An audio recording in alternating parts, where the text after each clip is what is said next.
I love that. Here's the cat, by the way.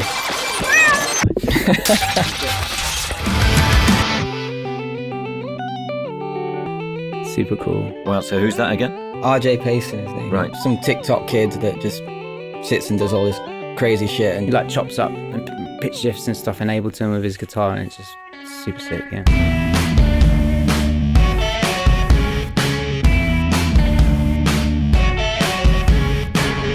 We're giving away a vinyl copy of Bring Me the Horizon's Post-Human Next Gen. All you have to do for a chance to win is like, comment and subscribe. The winner will be announced in the comments at the end of the month. a surprisingly difficult part about making this record is like, we had no point of reference to how to make emo sound contemporary and like modern, because no one's done it. But I really wanted to, because I really like those kind of like slightly Avenged Sevenfold, Funeral for a Friend kind of metallic melodic riffs. I've just got a real soft spot for them. But like obviously trying to make that feel contemporary was difficult.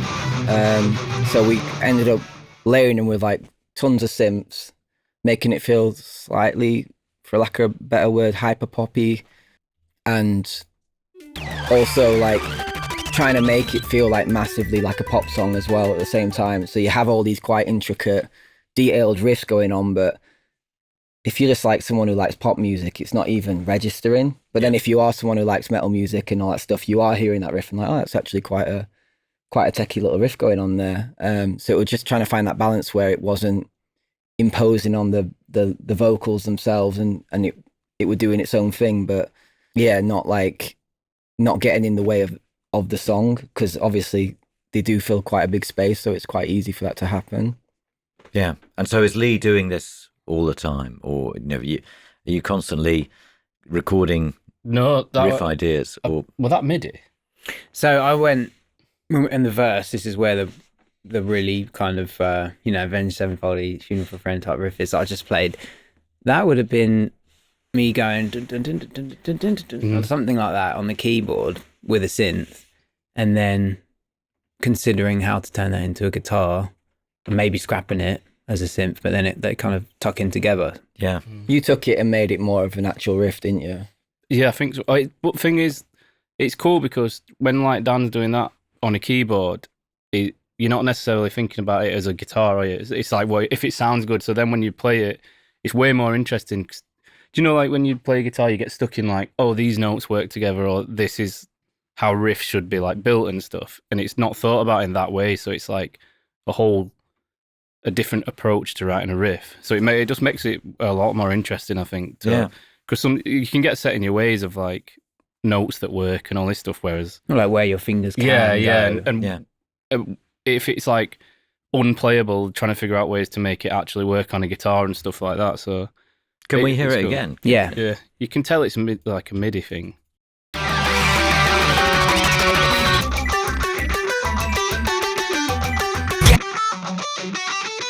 So what we end up hearing, is it just the MIDI, or do you replay that and then I don't know what's mixed in at the end. Yeah. maybe it's a balance. This is quite actual guitar heavy. Yeah. That's based around. Ooh, that sounds like a MIDI guitar. Yeah, it is. That's my original MIDI guitar. So yeah, you've turned that into and then, oh, sorry. Chugs.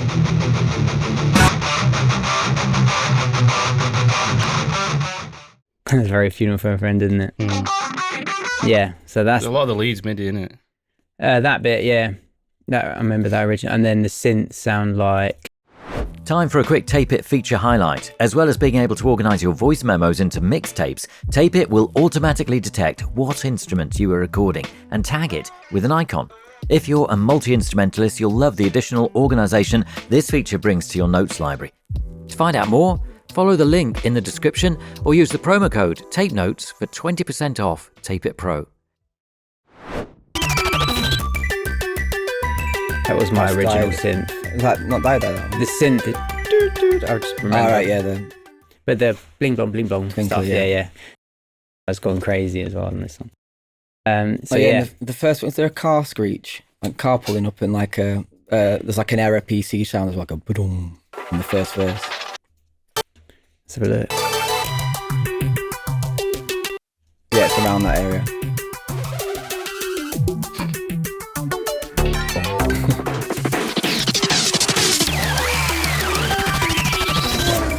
There you go, the car. Look. Yeah, you could say for the most part that's all die. Here's the cat, by the way. Yeah. So while you're kind of talking about making the song and different ideas about it, you've got your mate Die in the corner just kind of hearing that conversation, but also just playing around with sound. Yeah. He's usually got headphones on, then you'll go up, whisper something to him, he'll put headphones back on, and then an hour later... I got for a ciggy in it. Yeah, there'll be some mad... a noise you've never heard before. Yeah, he's got the headphones on. There's a language barrier as well. Like, he speaks English for sure, but it just makes him even more quirky, doesn't it? Because of that barrier. He's just a dude with the headphones on for hours, not really saying much, and then comes out with that. It's cool. I love some of the stuff he does. It's mad. Yeah. I'm kind of proud of the chorus performance from Ollie. I think it's one of your finer vocal performances. I don't know if you agree, but Best they're a bad bunch. And no one's gonna come and rescue me. I'm drowning in my sleep. The scars have got too deep, and no amount of love could set you free. And it's worth noting that Bring Me rolls quite dirty with not having fancy studio stuff, you know what I mean? So Ollie likes to hold the mic and things like that. And it can be recorded in hotel rooms and things like that. It's all kind of stitched together overall, the production. This one was done in their studio, but yeah, it's an interesting approach that they have. So this is how it works. Basically, we'll draw in the MIDI. Let me just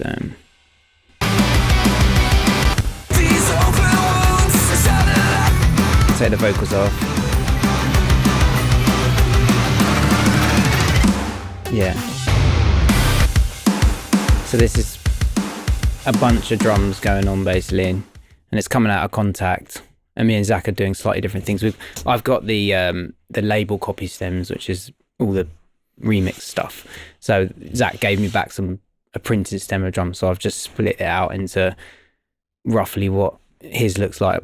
They're not exactly the same, but so that's the core of like the rock production, is being able to just move kick drums, move snare drums, draw in fills, sometimes even playing them on, MIDI things, and then it sounds good as well. So you can get the excitement from it. But yeah, essentially Contact. Me and Zach both use GGD, which is kind of the brains of the sound, split out into Pro Tools, so treating it like a real drum kit, then add in samples, and it all just happens on one MIDI note basically. So yeah, that's the core of it. And then bass guitar, again, can be MIDI or played, but is often MIDI. I think this one's live. Yeah, this one's live. And then there's always going to be a bass synth to give all the gaps of bottom end or whatever. And of course, the guitars as well.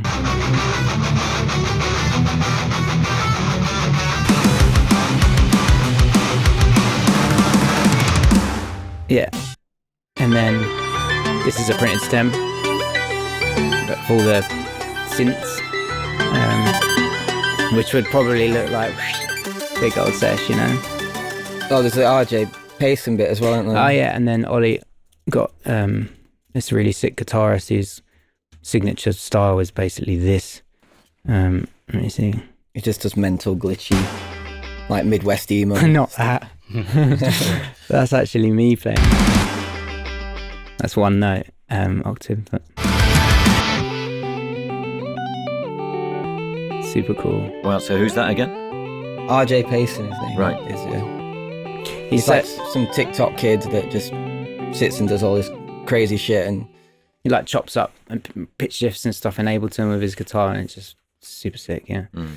And he's didn't kind of want like to steal his swag without like him doing it. So like, would you mind doing a little bit? So he came up with loads of ideas actually. Like he probably hates me because I must have gone back about 500 times.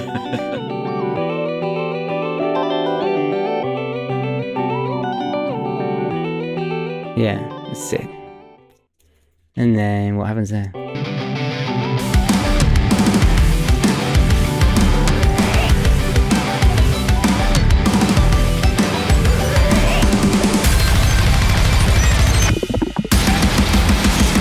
Who did that noise? Die. Yeah, I was gonna say it sounds like Die. From early days, I think that one. What even noise is that?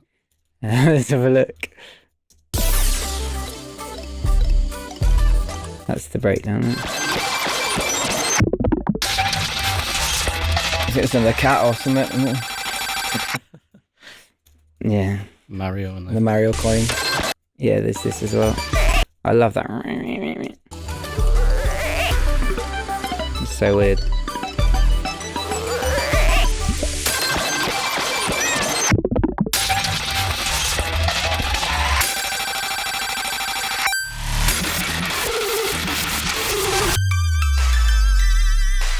I mean, that you don't even hear, do you? That's crazy.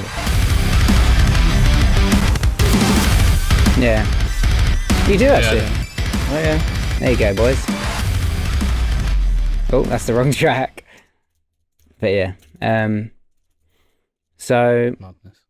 yeah, there's not that heavy on vocals this song, to be honest. There's a lot of like background screams and stuff, like all worth, you know, nod to the stuff Ollie was mentioning. Yeah. There was a stylistic thing, but yeah, in terms of the harmonies didn't work really. They're in there, but they work, but they're not prominent and stuff. Yeah. Like CriEd is like a bit of a layer slayer approach, and it kind of works. But yeah, just left Ollie to that melody. Yeah. To crack on with that. It's great.